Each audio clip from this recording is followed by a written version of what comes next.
Hi, I'm Kate from dailytarotgirl.com, and I am so excited to be chatting with Mitchell Osborne. Mitchell Osborne is an animal communicator, a psychic medium, a tarot card reader, and a mindfulness and transformation coach. So, welcome, Mitchell. Mitchell is also a tarot summer school teacher along with me, and his course is on numerology and tarot, I believe.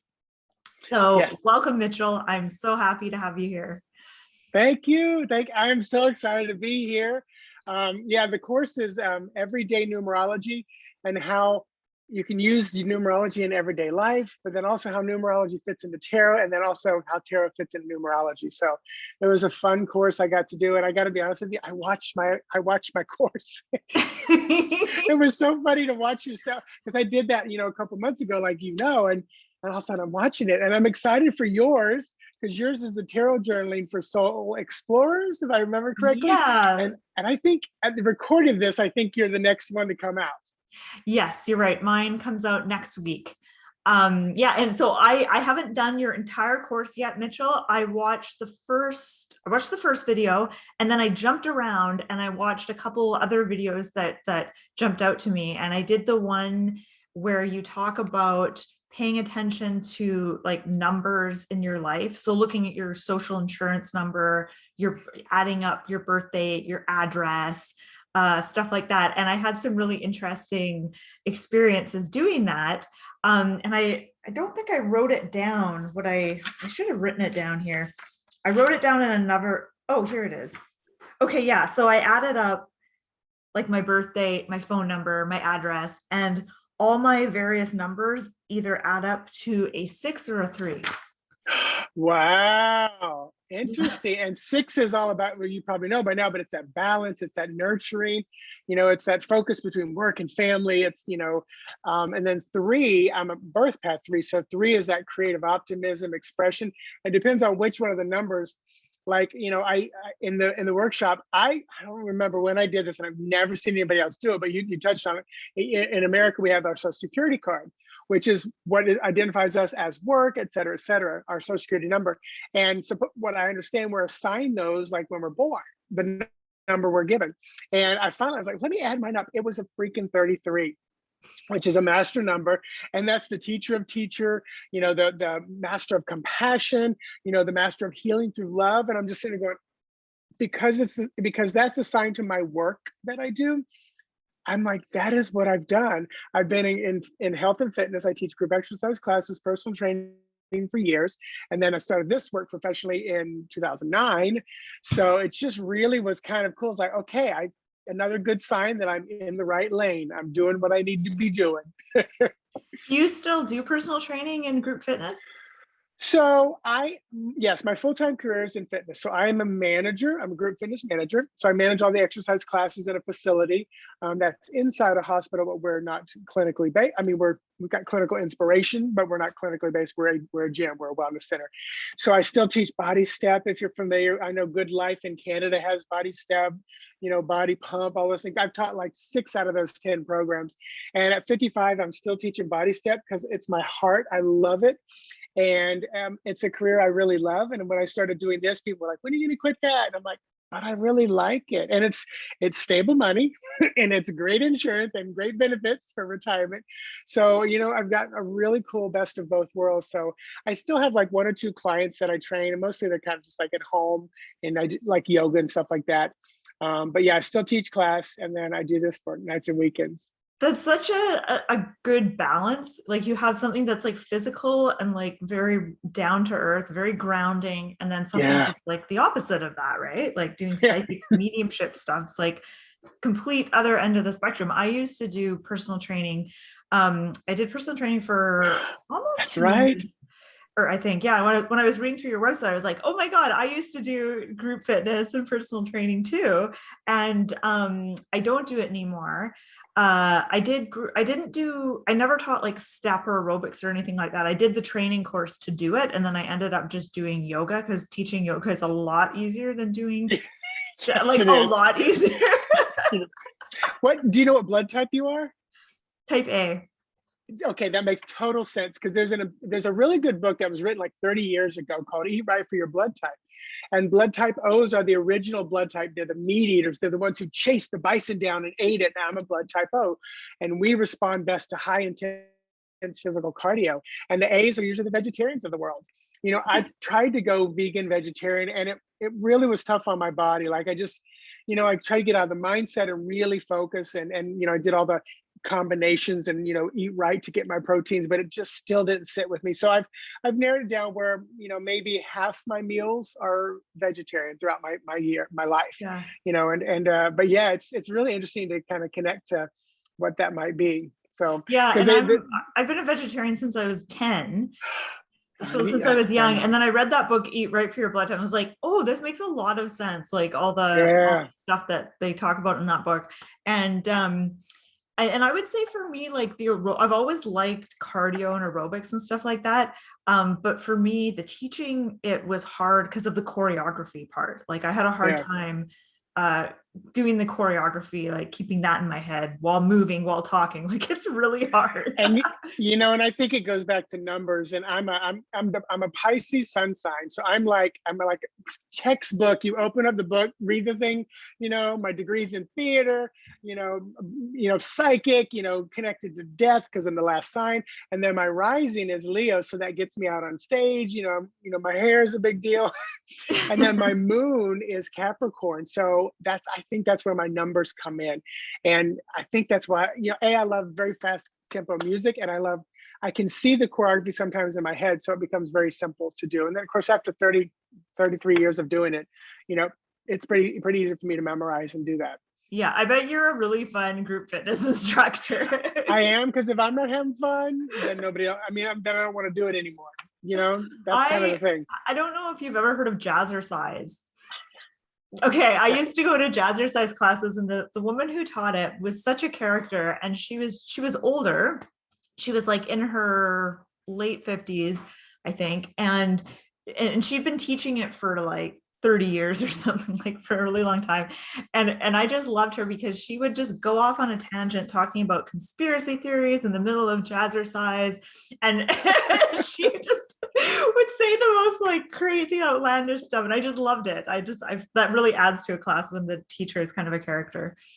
Yeah, because and Les Mills, which is out of New Zealand and Australia, and that's who produces like the Body Pump, Body Flow. They use the term exertainment, so you are there to entertain as well as exercise. Right. So yeah, So it's been a blast.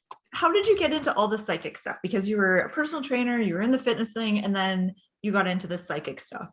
So, and this is my standard story. When I was probably 5, 6 years old, maybe 7, I was that early riser, hyperactive kid. Sunday morning, I'm awake at 6 o'clock. What's going on? Everybody's like, get out of the room, leave us alone, because they're all trying to sleep in. And I remember like sitting at my mom's card table because she was a bridge player. She played bridge, so cards were in my life, but they were not cartomancy. So I remember like holding up the cards and trying to guess what color the card was first, because that's 1 out of 2. Then I try to guess the suit, because that's 1 out of 4. And even at 6 years old, I knew the what do you call that? The ratio, the probability. So then try to guess the actual card, because that's like 1 out of, whatever, 52. And I would try to move pencils with my mind. So at that age, I was interested in this psychic stuff, spiritual stuff. And then growing up somewhat conservative, little small town, we could talk about dreams. And I do a lot of dream interpretation. I used to sell that as one of my sessions, but I felt bad because it's like within 10 minutes, we were already done with the dream. Because dreams are very, very, in my way of interpreting, they're very simple, quick, and easy. So going through that, we could talk about dreams with mom and stuff. And then, being the closeted gay kid, just, trying to figure life out. And I think that really helped me develop my psychic abilities and intuitive awareness, because you're always looking for safe people, like minds. You're trying to intuit, is this person safe to come? Do I need to stand taller, or is it okay if I act a little, out there and wave my hands? Just always trying to be on the edge of stuff. And then December of 1999, just, books started falling off the shelves. I'd be sitting in a Barnes and Noble in Sand Lake Road in Orlando, Florida, and I literally heard, come over here. And I'm like, And I just felt the call to go over. I literally went to a section I never went to, and it was the occult spiritual section. And there I looked down at a book, and it's right back there on my shelf somewhere. And it was like, Deborah Lynn Katz, You Are Psychic. First book I bought, terrified to buy it for someone seeing it, closed my curtains as I would read it, and bought a deck of tarot cards. And then it wasn't until, and I studied and read by myself, I watched every single episode of Medium on TV with the windows closed so nobody would see me.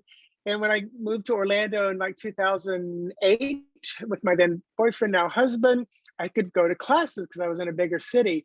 And it was just, I was out, I was living life, I was reading. I mean, I was in my master's program reading so many books. And then probably within a couple of years of actually going through classes, even though I've been studying since 1999, I said, where's my boot camp? John Edward talks about your tarot boot camp. His was on Long Island flea markets.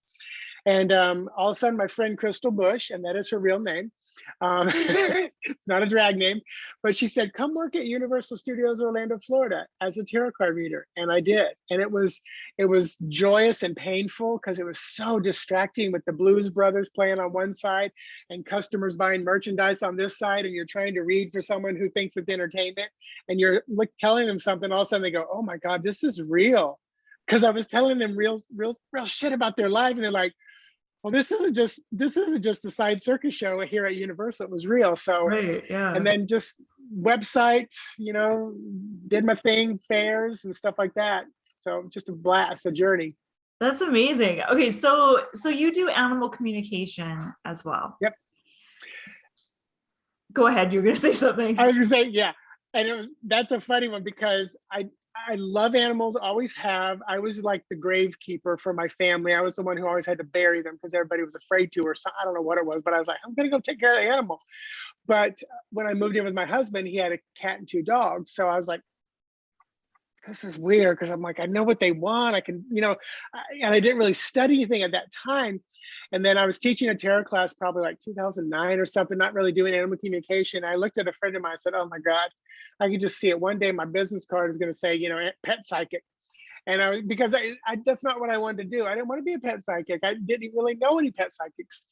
And it just became more and more. And it's of my psychic woo-woo business, all that stuff. It's probably 40% of my business. Oh, wow. So yeah, so it's very, very popular. I've only met maybe 1 or 2 other male animal communicators or pet psychics. None of my formal teachers were male, they were all female. So, that could be one reason why I get a lot of people, because I am a male, maybe they want a male, I know what I look like. And anytime I went to psychic circles or sessions, I would always introduce myself and said, hi, my name is Mitch. I just want to let you know, I'm not a Republican who's a police officer and a deacon in his church. Because I look like I could be Mitt Romney's long lost brother. Right. I'm 6'1". I'm this gray hair, white hair guy, so, but I'm like, I'm a goofball, I'm gay. So when you're doing animal communication, do you find that there's certain kinds of animals that are easier to communicate, like a certain species are easier to communicate with than others? I'm sure like individually, some animals are easier than others, but in terms of species, is there one that's easy? Yeah, small dogs, I feel like I'm talking right to them, typically, I'm generalizing. Larger dogs, I often feel like I'm talking to like their interpreter or maybe their higher self. They just seem more earthy, grounded. I'm a dog. Where like you get a Chihuahua, Pomeranian, or a Dachshund, and they're like, "Hey, how's it going? I'm ready to talk to you. I've got words. I'm gonna communicate with you." And sometimes they're prolific in their communication with me. Sometimes it's just like a 6-year-old child might communicate, short sentences and, like that. Cats are just another world. And dogs are very earth energy. That's the other thing. Cats are very alien energy. Everybody always talks about them being alien. Yes, they're like alien energy, not even angelic. They're just foreign alien energy.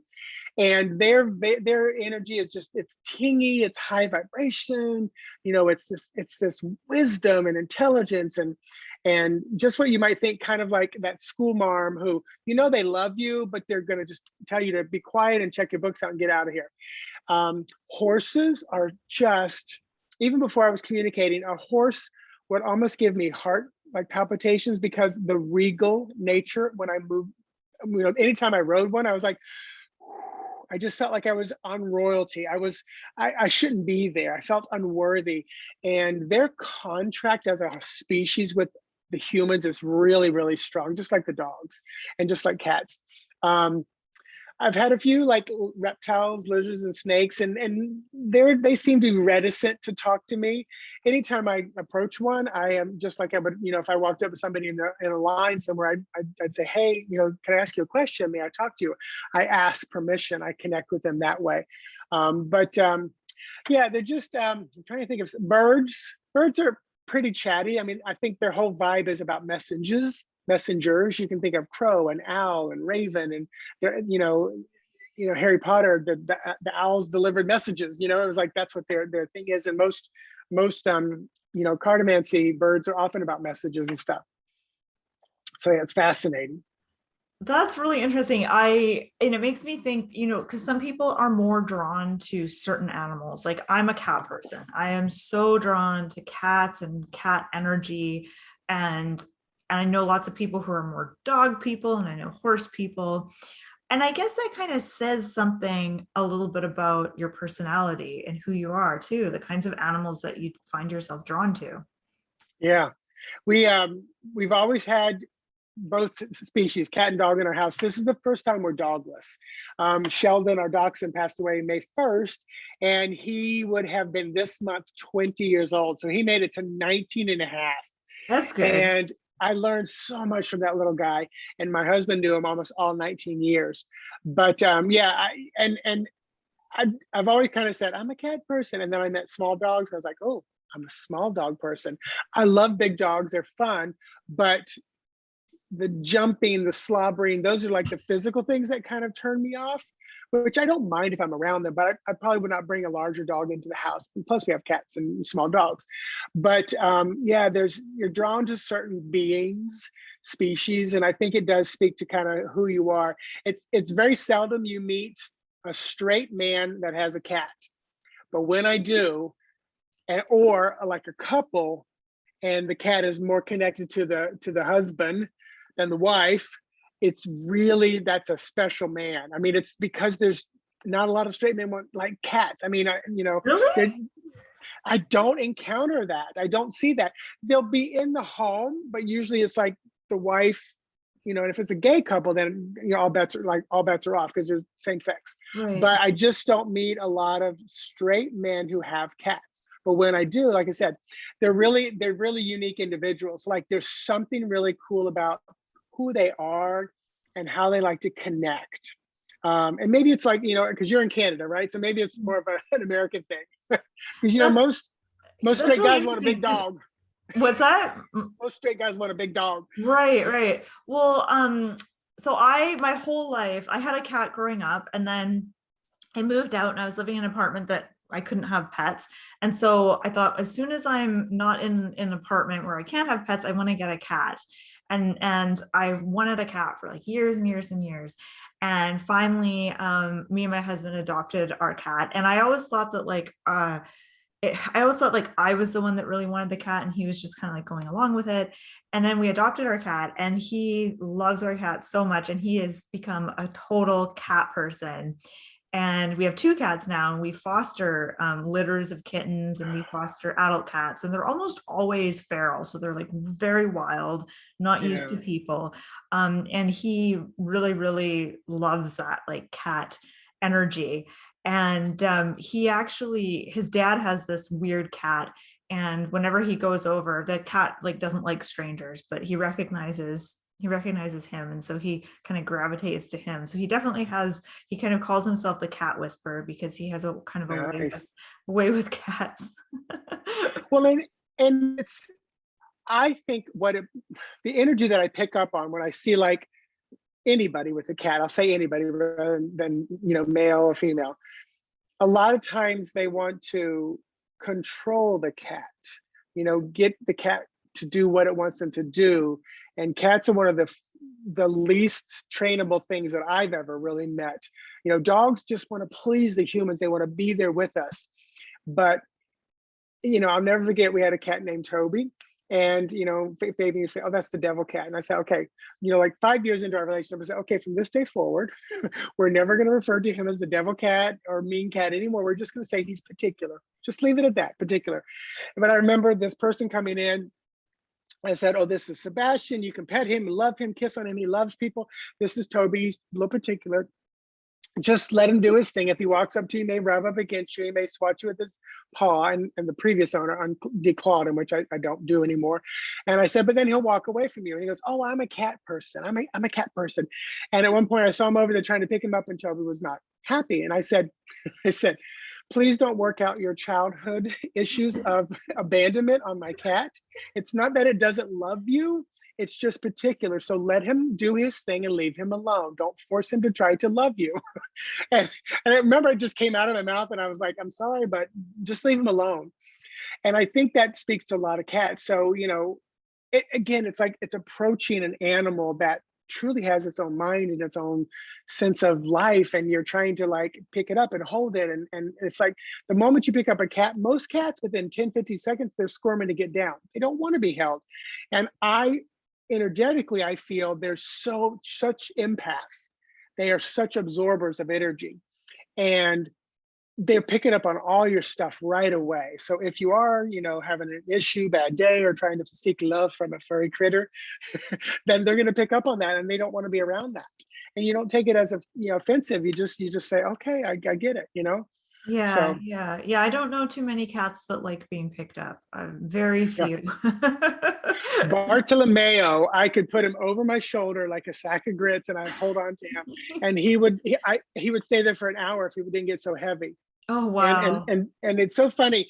I pulled some cards before, some tarot tiles before, just to kind of see, and he was the second one I pulled. But so that is me and Bartolomeo on the Eight Oh, of Cups. did you make So this deck yourself? no, this is Pocket of Tears by Jamie Sawyer. So Oh, okay. it's a deck with Mary Kay Greer is a teacher in there. Melissa Shinova is the high priestess in there. So we got to be the Eight of Cups, which is Pisces, Oh, which is me. And also I love the Hermit, and you can see the Hermit lamp kind of up in the background. yes.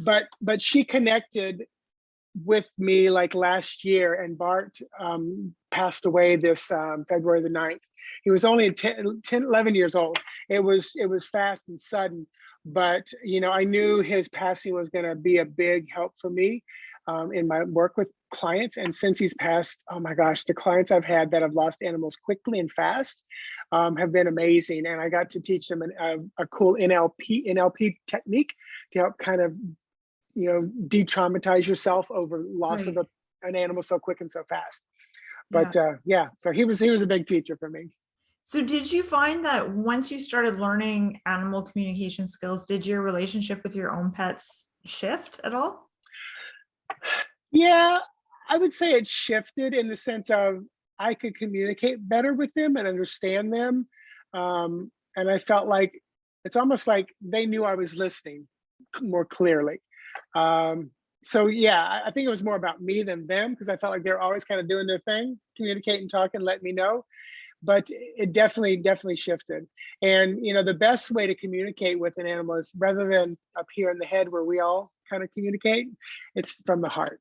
So if you need to imagine like just a beautiful green light from your heart to their heart, that's the best way to communicate. I was just talking yesterday with Tamara Degaya, who did the course on herbs and the I matrix. finished it yesterday. Yeah. Oh, did you? Oh, wow. I'm a very task-oriented person. So the only one that took me extra long to go through, oh my gosh, I forgot who it was. Wills? But no, Wills is Will's, really Will, long. I was done with Will's. It was Oh, somebody wow. Melissa Sinova.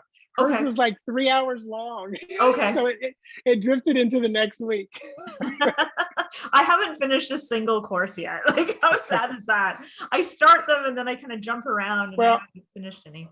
I admire people like you that can jump around. I really do. It's like if I don't finish a book, it's always in the back of my mind, I got to go back to finish it. But I've learned how to set things down, pick things back up over the time. Because again, task oriented, want to get it done kind of personality.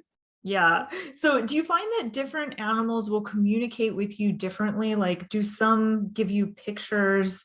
Oh, actually, I was going to go back to the thought that I was originally saying. I was talking with Tamara and she was talking about communicating with plants. And she said the same thing that you said. You want to get in your heart. And then from that place, that allows you to connect with like the plant energy. So I just thought that was interesting that like two Yeah. people said the exact same thing to me two different times. So when you're communicating with animals, do you find some animals will send you like pictures and are some like, do some send, like, do you feel like certain emotions when you communicate with some, or do you have like a really set way of communicating with animals that it's always the same every time? Yeah, so it is kind of always the same. So if you purchased a session from me, in that purchase, it asks for a picture of the animal. I ask whether the animal is alive or crossed over, male or female, and their name. And that's all I want to know. I used to not ask anything and just wing it, but all of a sudden I kept, kept, I kept talking like they're still alive because the energy was so vibrant. Because I learned with Pam Coronado, who teaches remote viewing and other things, that she goes, Mitch, you're a medium, right? I said, yeah. She goes, okay, we need to change the way you're working. Because anytime I felt them really, really alive, I was tapping in up here with my third eye where the energy was more vibrant. And I had to bring the energy down to my belly. So if someone has a missing pet and I say, just send me a picture real quick, we won't do a session. I said, and then I'll tap into my belly with the animal image, and then I'll tap into my third eye. And whichever one has the higher vibration, or I usually just know. If it's down in my belly, they're still alive. They're still on this earthly plane. If it's more vibrant up here, then they've already crossed over. So I was getting that issue. So I have this paper, and these are different questions. So I sit down with this piece of paper, and if our time is 7 o'clock, about 10 minutes before, I open up that person's email or their calendar invitation, and there's a picture, and I pop it open, and I just say, hey, I know your name is this. May I come to you and talk to you? And sometimes they're hesitant. Sometimes they just start talking right away. Sometimes I just ask the questions and I write down all the information. I usually have almost 3/4 to a full page written down. And then I come to the client and I say, hey, have you ever been to me before? I set a very clear intention for kind of our guidance, protection, all the good stuff. I said, I'm going to go through all this information. I said, what makes sense to you? You say, oh, I understand that. That makes sense. If it doesn't, let me know, and I'll dig a little deeper and ask why I got what I got. And then I said, there'll be plenty of time at the end for you to ask questions. So I usually take about 10 or 15 minutes, and then they have 10 or 15 minutes at the end to go through and ask more questions. And when I'm very clairaudient, I guess I always kind of have been. I didn't realize it. It's funny because when I was deep in the Nazarene church, we were highly encouraged to communicate with the Holy Spirit. And my main gift was always discernment, which is basically psychic abilities. And I would literally have full-on conversations with the Holy Spirit. And flash forward years later, when I moved out of the church into a different, world of spirituality and stuff, I remember driving home from a class, and the voice said, did you expect my voice to change? And I almost drove off the road because I was like, oh my gosh, no. Your voice was the same in the church as it is now, just because I'm reading tarot cards, working with animals. Oh, So wow. very clear. Yeah, it was one of those mind-blowing moments. I'm like, okay, it's the same voice, you're the same energy, Mhm. and you're okay with what we call you. So very clear audience. So it's usually kind of communication. Sometimes they'll send me a picture, and I'll just say, I'll say, why are you sending me a red ball? And I'll write down red ball. And if I get an answer when I say, why are you sending it? Then I'll write down what I got. But a lot of times I'll just say, I keep seeing a red ball. For me, my logical brain thinks, okay, it's a dog, it's a red ball. Sometimes sometimes I've said weird things like, I'm seeing what looks like it should be a mouse, but it looks like it's just nasty and torn up and it stinks. and it's just frayed all over. And she's, the woman starts crying. She's like, that was the last toy my cat had, and I'm afraid to wash it, and I don't want to get rid of it. And it just, I said, does it sting? She goes, yes. So she's got this toy from her cat that passed away. So images, yes, but for me, more words, phrases, and a better connection that way. Yeah. So I know, like, I get the sense that you're a naturally intuitive person. This is something that this is a part of yourself that it sounds like you've been in touch with since you were a young kid. But is there any like daily practices or regular things that you do to keep your intuition clear? Well, we did talk about, exercising for a living. Keeping my body moving, I think, is a huge thing, because I feel like the exercise that I do moves the energy through my body, and I think that's very important. So daily exercise, usually give myself 1 day a week, no exercise. So 6 days a week, I'm doing something. I am very conscious about the food I eat. My goal is, ingredients that, like, less than 3 ingredients in a package and stuff like that. Water is pretty much all I drink, and coffee. And I usually have a cup in the morning, cup at night, and I can go straight to bed with even on a cup of coffee. But then, I do have for the last 6 years, a very dedicated mindfulness meditative practice in the morning. And that red chair right back there is where it happens for me. And, that has evolved and shifted and changed. And because this medium one time said, oh my God, you've been a monk and a priest so many times, I can't tell. I have to be very careful that I don't fall into a ritual and routine that I won't let go of. So lately I've been really allowing my morning time. I sit down, I ask my guides, what do we do today? Do I need to do some EFT tapping? Okay, yes. Which one? Okay, just the cross. Okay, I'll do that. Do I need to do a little NLP visualization and swish practice? Okay, yeah. Okay, no, not today. Okay, great. Perfect example. The other morning, I felt like I couldn't get to my guides. It was really weird. And I'd had a rough night because we're having COVID spikes here in wonderful Florida. Yay, we're winning again. Yeah, right. I'm in the epicenter, trust me, and I work in the hospital. So so I was having a rough time, and I felt like I as I'm even walking into my office, I was like, I don't feel like I'm connected to you. I can hear your voice, but I don't feel like I'm sitting down with you. And I was like, what do I do? I asked my main guide, what do I do? And she goes, this is the day where you do that earthly stuff. And she said 4D stuff. For me, 4D is like tapping, NLP, cards, acupuncture. For me, that's what 4D represents. So I did some EFT tapping, and I was like, oh my God, it took care of more of the physical stuff at that moment. And then I could reach to them and connect with them and kind of move up to meet them and chat a little bit more. So yeah, and then I pull cards pretty much like every day, and I post a card and let spirit, tell me what to say about the card. So there's a lot of that, staying in tune, in contact with that. Nice. Thanks. That's a whole lot of great stuff that you mentioned. I find exercise to be really powerful too. I feel like it's very, like you said, it helps you sort of move energy through your body so things don't get stuck. And I find it's a very grounding thing to do as well. And I feel like it's one of those things that doesn't really get talked about that much in like the spiritual communities. I don't know if you find that. I feel like it just like there's a lot of people that are like spiritual people that like never exercise. Yeah, and I will say yes. I encounter a lot of people who probably don't move and exercise much at all, and it's one of those things where my guides and those that I work with are constantly reminding me that I am still on this planet. So in a blunt way, I've got to realize I'm a human.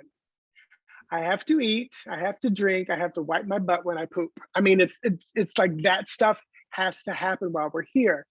Do I think that I could get to a point where I could live without food, without water? I do. I've heard of some of those monks and people and stuff like that have gotten their body to a level, but I also feel like they're not in the worldly stuff. And that's another reason we were talking about, my line of work. I'm still in this health and fitness world. And as I walk through that day, everybody I pass by, I know they're affecting my energy, and I know my energy is affecting them. And my goal is to raise my vibration as high as I can on a daily basis. And just to allow that energy, not because I'm special, but I'm putting the work in to do it, that it will ripple out and affect everywhere I go. And somebody sits down, a coworker sits down at my desk, I'm tapped in. I'm going to choose different words. If Miss Christian so and so is sitting in front of me, my words are going to be very Christian-like, Christ-like in delivery, but it's not going to compromise any of my integrity in the work that I would do. But it's just the vernacular and the language that I'm using at that point. So yeah, I think the movement is very, very important because we're still in the physical body. Right. Yeah.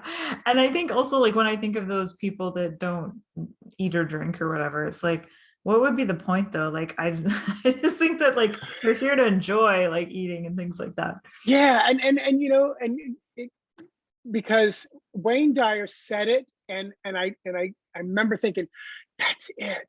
That's it. Because people talk a lot about purpose. What's my purpose? And sometimes I will say to clients through spirit kind of communication, I think your purpose is existence. I don't think it matters what job you do. I think whatever job you do, it's how you interact with the people that are around you. So you could do any job. Now, I do believe some people have a little bit more specific calling for a vocation and things like that. I feel like I'm one of those that I could really be anywhere, but as I move through that environment, how I act is my purpose. But also, I will take even a step back and say, I truly think our only purpose here is to experience. That's it. Because and the reason I say that, and this was prompted by Wayne Dyer's comment on that, and that is, if we're part of all that is, and all that is cannot experience itself because it can't be separate from itself. So therefore, the only way that all that is, source, energy, God, can experience itself is to have these little fragments, these little, cups of water from the big ocean. This is me, this is my body.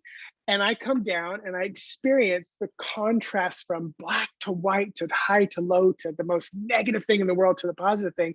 And as I go back to source energy, I bring that experience back. And that's how source gets to experience not itself. And I remember going down that road and I thought to myself one day, I went, oh my gosh, what if Jesus and Hitler were at the opposite ends of the spectrum and they were like the same being? Like, because to go to that extreme, from one to, you'd have to. And take those two energies. And I thought, when they crossed over this earthly plane, the spirit therapy they had to go through, both of them, because they were either held up this way or held up this way. And actually they were both held up in both ways. So it just, like I said, I feel like sometimes our purpose is just to exist and experience what it is to be human. I totally agree with you. I love the way you think about things. And I can tell from what you're saying, and I know we've talked about this before, but I know you're a fan of, you've read a lot of Dolores Cannon books, and that just kind of came to mind as you're talking about that. Yeah. Yeah. And I am a clinical and transpersonal hypnotherapist. And one of the reasons I got into that was because of her books and stuff.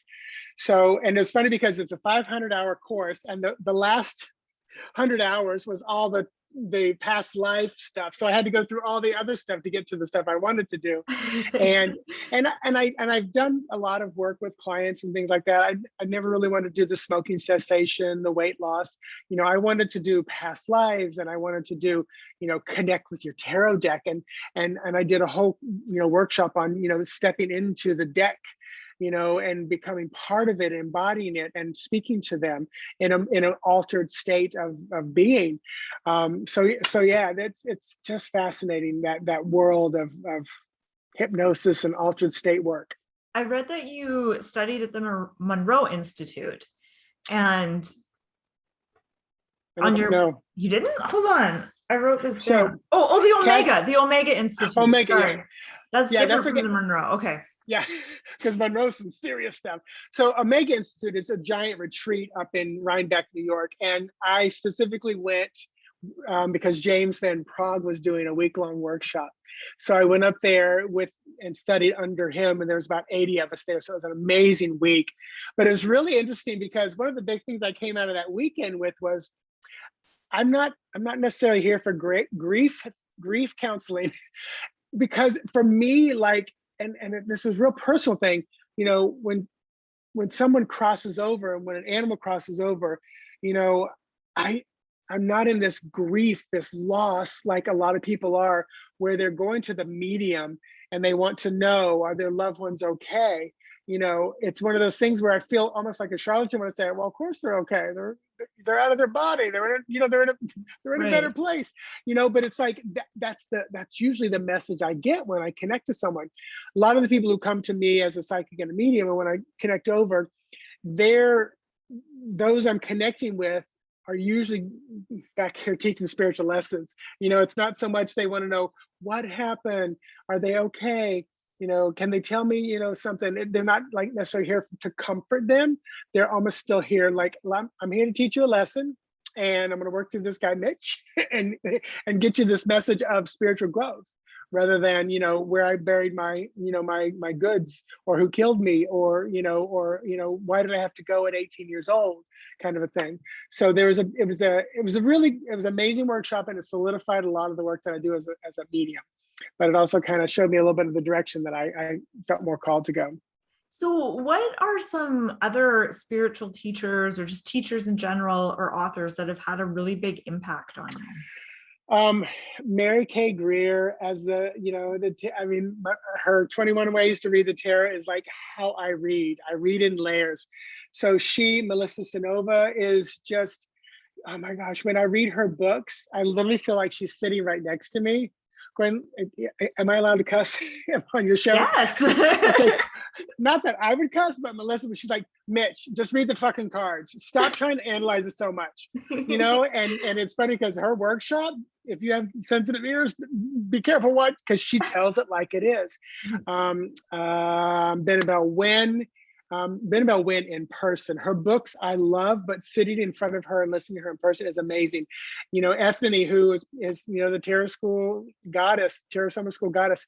You know, seeing her at Reader Studio a year ago, and her book. Oh my gosh, I'm trying to. Is hers the court cards? I think hers is the court cards. I'm trying to think of some of the other ones. Yeah, just some amazing. Rachel Pollack. Trying to think. Yeah.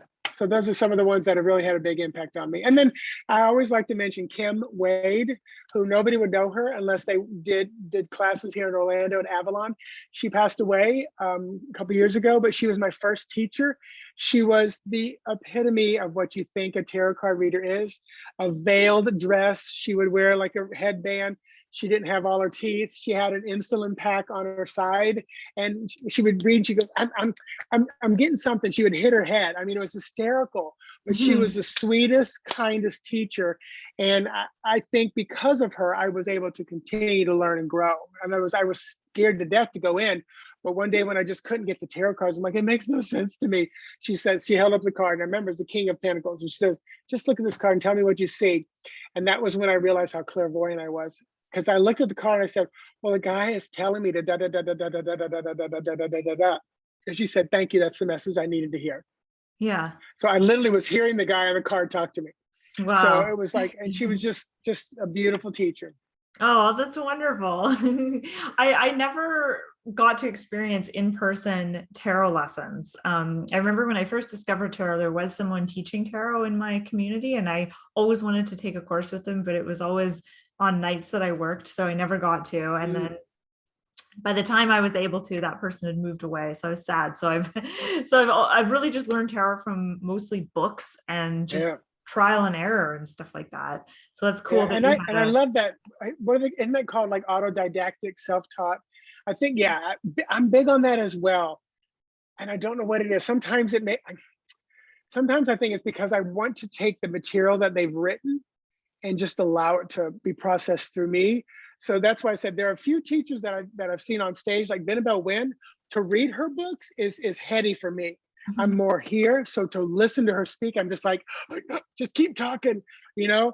And then, you know, Mary Kay Greer, her books are just so powerful for me. So I think that like you, it's like reading has really been a big thing for me. Have you read the book Who Are You in the Tarot by Mary Kay Greer? Uh, Um, I'll get it. I'll show you. Oh, it's this one. So yes, I was trying to see because I've got it somewhere around here because I just have tarot for yourself. It's so funny. I just went through that because that has, is that the one that's the one that has all the numbers in it, right? Yeah. Yeah, yeah. Because I was reading it as I was preparing for the numerology for every day. I was using a lot of like herds. Yes, because it's in there that I learned a huge lesson. Like when you add up your birth year. So, I'm March 14, 1966. So I put the numbers 3/14, 1966, added up just like you would in mathematics. And then it comes down to like 1985. And the reason we do that, rather than go 3 + 1 + 4 + 1 + 9 + 9 + 6, is because you're reducing it too fast.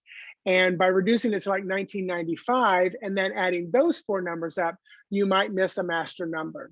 And I learned that through her book. And it was pretty powerful because that was one of my examples in the class of you might miss a master number for your own birthday.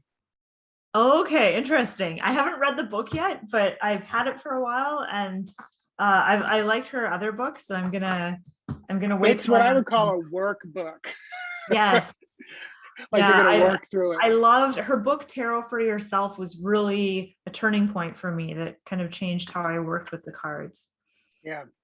So if someone wants to succeed in this line of work, in being an intuitive, a psychic, whether they're doing tarot readings or animal communication or whatever, what kinds of qualities do you think are essential for someone to have to really succeed? So I would say know your craft, always continue to study and learn. Because if you become, because I think it's very easily for a lot of psychic mediums, tarot card readers, animal communicators to become little islands all to themselves. And so connect with other people.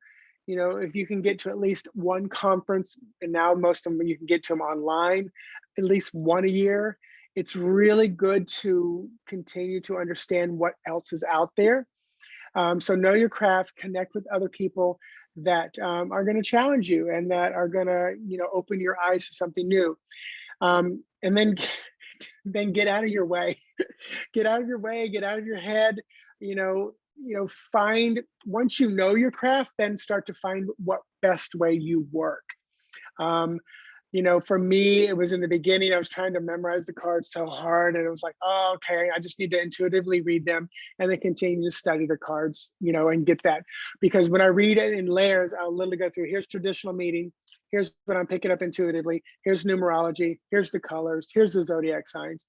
And find your unique way to be yourself in that industry. If you're someone who loves to help people find love, then become the tarot love guru. If you're someone like me that always had a hard time trying to find my own niche and I wanted to do everything, right now you read in the beginning, I'm a psychic and medium, and I always say, and I use those abilities to read tarot and Lenormand, animal communication, and mindfulness coach. So I've narrowed it down to 3 areas. which was really difficult. So, if I had to get rid of another one, mindfulness would go. I would just go animal communication and tarot. That would be my thing. So find what works for you and just push it out there, but then also engage your audience, your crowd, your people. And then make sure that you're finding balance in your life. Make sure that you're taking care of your physical. I'm a big fan of the 5 dimensions of wellness. So take care of your spiritual, your physical, your intellectual, your emotional, and your social dimension of yourself. Because if you get out of whack in one of those areas, then it can affect everything. Yeah. I noticed when my social life is lacking, I'm not very creative. Yeah. So like I've noticed, when something's out of whack in one area, it can affect other areas. So the pandemic's been hard for me because my social life's really taken a bit of a hit. Well, and you may experience this as well. Like, my husband and I, we both have like 2 jobs. We have he's a professional organizer, and he's also a potter, and we work, work, work, work, work. We take 2 fabulous vacations a year because we work so hard, but every once in a while we kind of go, we don't have any friends. And we're like, we need to connect with some of our friends, and that's like that social aspect. I find that we as a couple kind of become an island, and we try to connect with more of our friends and things like that. So yeah, it can put things out of balance. Yeah, I know what you mean, because you can, if you're in a couple, you tend to get a lot of your like social needs met in that relationship. So sometimes there's not as much of a drive to like go outside and find and Yeah, socialize and with other people. plus you come home on a Friday night, you're like, the last thing I want to do is put clothes back on and go to dinner and a movie. But Yeah. but we pretty much Saturday night is dinner and a movie night for us. So we get out there. Oh, that's nice. I haven't been to a movie since like in like 2 years. Yeah, they finally came back here. Nice. So where can people find you if they want to learn more about you? So mitchellosborne.com is my website. And then once you get there, you can click on all the socials. Twitter, Mitchell Osborne, Instagram, Mitchell Osborne, Facebook, Intuitive Mitchell, YouTube, Intuitive Mitchell. I'm a social media whore. TikTok, Mitchell Osborne. And I pretty much post on all of those every day. My main thing is every morning I'm still laying in bed and I scroll through my app, and one whole page has like 15 tarot apps and Lenormand apps and Oracle apps.